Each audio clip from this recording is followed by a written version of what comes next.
Hello everyone, আবার অনেক দিন পরে চলে এসেছি তোমাদের কাছে একটা নতুন ব্লগ নিয়ে। তো নতুন করে শুরু করার জন্য এই দিনের থেকে ভালো দিন আর কী বা হতে পারে। দিনটা ছিল হচ্ছে 27শে আগস্ট, মানে গণেশ চতুর্থীর দিন। আমার এই বছর নিয়ে গণেশ চতুর্থীর পুজো করা 5 বছর পূর্ণ হলো। তো সকাল থেকে ধুমধাম করে গণেশকে স্নান করিয়ে ভালো করে ঘি মধু মাখিয়ে দুধ গঙ্গা জল দিয়ে স্নান করে শুরু করলাম হচ্ছে আজকের দিনটা। মোটামুটি ঘরোয়াভাবে ভালো করে আয়োজন করার চেষ্টা করেছি। এইখানে বিভিন্ন রকম পুজোর আয়োজন তোমরা দেখতে পাচ্ছ। মোদক থেকে শুরু করে লাড্ডু এবং বিভিন্ন রকম উপকরণ সবই ছিল। কিছু নিমন্ত্রিত ছিল যারা পুজো দেখতে এসেছিল সকাল সকাল। গনুক বাবাকে দেখো কি সুন্দর করে সাজানো হয়েছে, কি দারুণ লাগছে তাই না দেখতে। তো যাই হোক, খুব নিষ্ঠা করে ঠাকুরমশাই পুজো শুরু করলো, আমরাও সবাই বসলাম।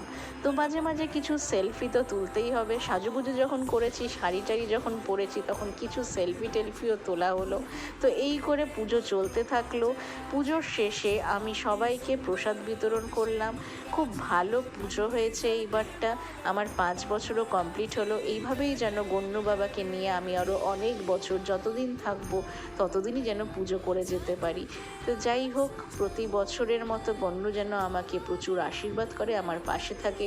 তোমরাও আমার পাশে থেকো, সাথে থেকো। আমার চ্যানেলটাকে একটু সাবস্ক্রাইব করে দিও প্লিজ, এরকম আরও ভিডিও দেখার জন্য। ততদিন ভালো থেকো, টেক কেয়ার, বাই বাই।